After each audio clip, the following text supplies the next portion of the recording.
Does a four-seater coupe make sense? That depends on the size of the car and the size of your wallet.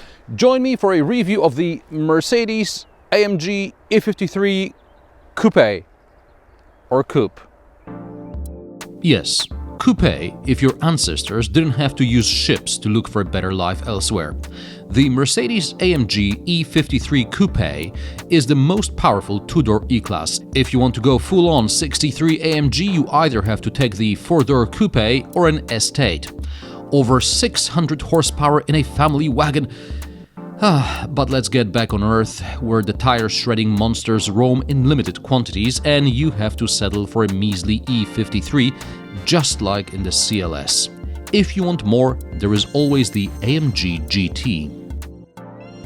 But let's assume you really want a two-door four-seater and you really don't want to spend 120 grand for an S-Class coupe, which, by the way, I highly recommend over the 8 Series BMW. You barely have 100k to rub together and you really want to have two people in the back. This leaves you very little choice indeed. I was a bit worried about the E-Class coupe. I have some experience with coupes, and in some I spent more time in the back than I would like. However, it is quite easy to get into the back of the E-Class coupe. These electrically operated seats slide like in many cars of this type, but the opening is really wide.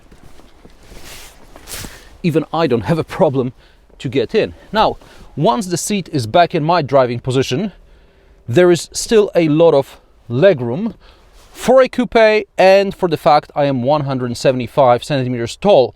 Generally speaking, the driver could be a bit taller and slide the seat a bit more backwards, but the passenger in the back should be about my height, no more. I like the fact that there are two cup holders, but I wish they were in an armrest. On the plus side, the middle part of the backrest folds independent of the other two parts, so you can carry longer items. Now, in order to fold the entire backrest, you need to pull release handles in the boot.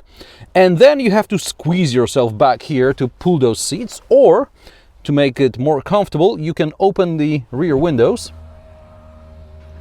and then it's easier to reach. Also, I understand Mercedes wanted to give the passengers in the back a feeling of space, but as a result, the outer armrests are rather narrow. Well, at least the seats are heated. Hashtag first world problems. The boot volume is 425 liters. There's a shopping bag hook and under the floor, a folding crate. It's a small thing, but someone thought about it. The boot is long enough, but not long enough for a golf bag. The boot can be opened and closed with a gesture, remote control, or by using one of the buttons on the lid. The second one also locks the car. The cockpit is pretty much the same as in Mercedes-AMG CLS 53 I reviewed earlier, so you can click the link in the upper right corner or in the description below this video and save it for later. And now let's go for a drive.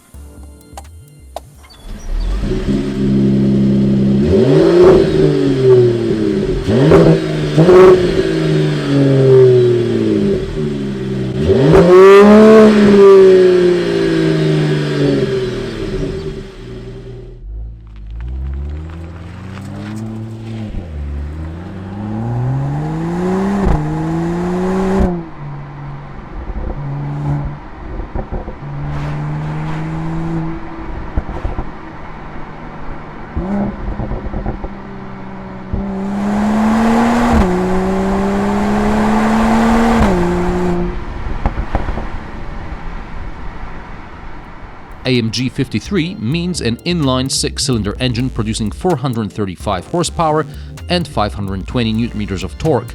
The coupe weighs almost 1900 kilograms, so it's not much lighter than the CLS and 25 kilograms heavier than the sedan with the same drivetrain. Time from 0 to 100 km per hour takes 4.4 seconds instead of 4.5 for the four-door models, but for some reason the coupe feels heavier and less agile than the CLS.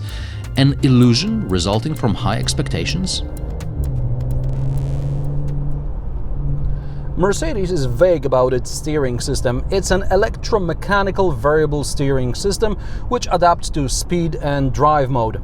As far as I'm concerned, it's too slow regardless of the speed and drive mode. Perhaps the CLS steering was programmed differently, or perhaps the steering in the CLS felt tighter because the car was bigger. I'm not saying I drove the CLS recklessly, but maybe I have driven it a bit more enthusiastically than the E-Class earlier on.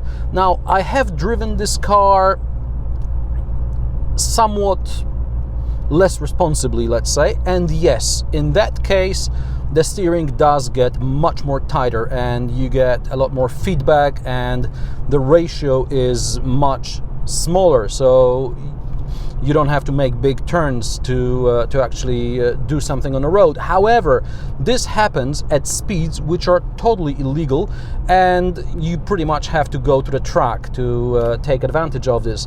Now, I don't want to sound like an MX-5 fanboy. Yes, I do have an MX-5, and yes, I know what they say about it. It's a car that you can have fun in at almost any speed. You don't really have to go fast. You just sit in it and it's fun. Yes, it is. This car, there is a lot of potential fun in this car, but you can't use it on a public road, at least not legally. So basically you can't. It's a shame. Unfortunately, despite waiting a couple of weeks, Mercedes was unable to provide me with an answer regarding prospective differences in steering between the two cars. Suspension, like in the CLS, it's harsh enough to discourage buyers looking for a comfortable Grand Tourer or Cruiser, but at the same time, I don't think it's stiff enough to drive the nuts of the car on track days. I like that you can adjust the stiffness of the suspension regardless of the drive mode, so I can drive in Sport or Sport Plus, press a button here and suspension goes into semi-sporty or normal, comfortable mode, like in Ferrari California, which I think is now called Portofino. The seats are too hard for my back. Good thing there is not just lumbar support adjustment, but also side bolster adjustment. And these settings are in the car menu on the center screen rather than on the door, where basic seat controls are located.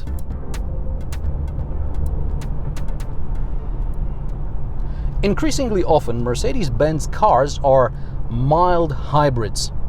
48-volt mild hybrids. Now, what's that mild hybrid business all about? In optimum conditions, when you coast, when you let go of the accelerator, the car goes into something which is called a sailing mode or sail mode. Basically, the engine shuts off completely, not half of the cylinders, just the entire engine. And if you drive this car conservatively, you can coast or sail for about 10% or even more than 10% of the total mileage that you do. This in turn will help you get the fuel economy, get better fuel economy. So Mercedes claims this car will do about 9 liters per 100 kilometers combined, which is 26 US mpg. And I guess if you really apply yourself, it is manageable. At least it's much easier than in the older Mercedes cars that used to do 30-40% above whatever the manufacturer claimed. Now, the mild hybrid also helps you to accelerate, and it limits the turbo lag.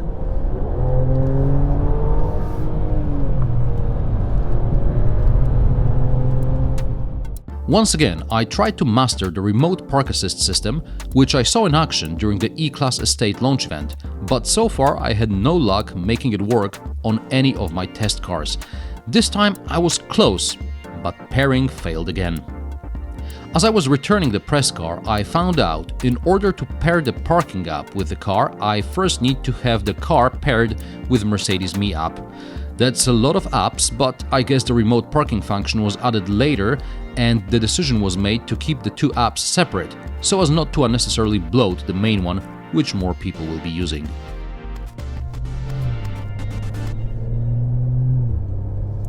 Now this is a proper coupe with no B-pillar, so you can drop the rear windows as well as the front windows, and you can open the panoramic roof, and you can sort of pretend you have a convertible.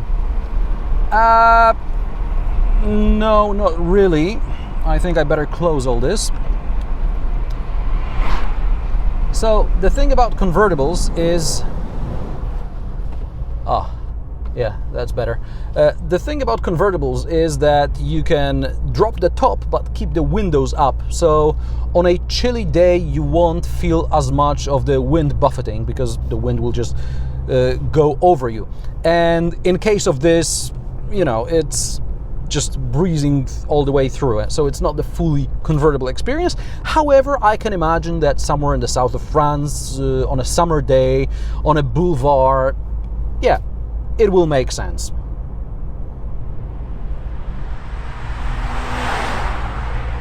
I don't know what to make of the Mercedes-AMG E53 Coupe.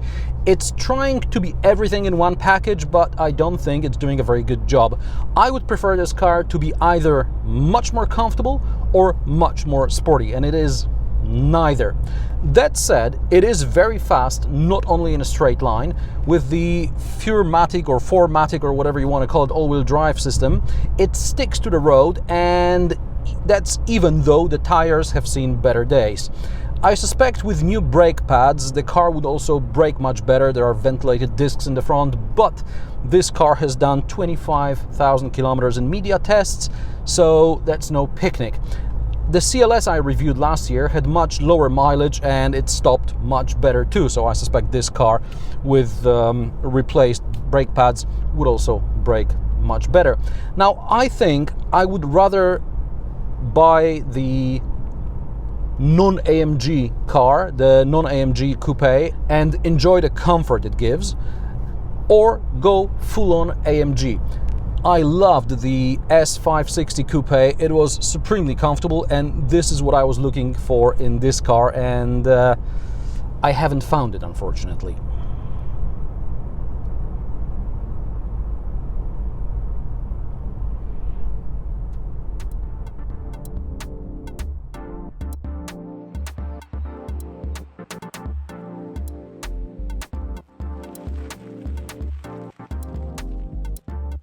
The price difference between the E450 and E53 Coupe is around €16,000 and around 70 horsepower. What's more, E53 is not a full-on mad AMG, but the most powerful non-AMG built version.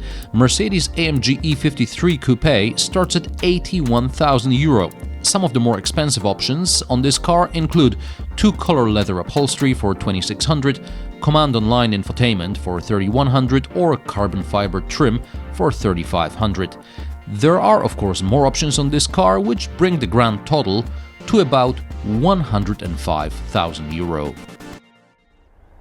And do you prefer a traditional two-door coupe or a more practical four-door version like the CLS? Let me know in the comment section below. Join me for new reviews every Friday. Also, subscribe if you haven't, click that bell icon down here to get notifications every time I post. Thanks for watching, and I will see you in the next one.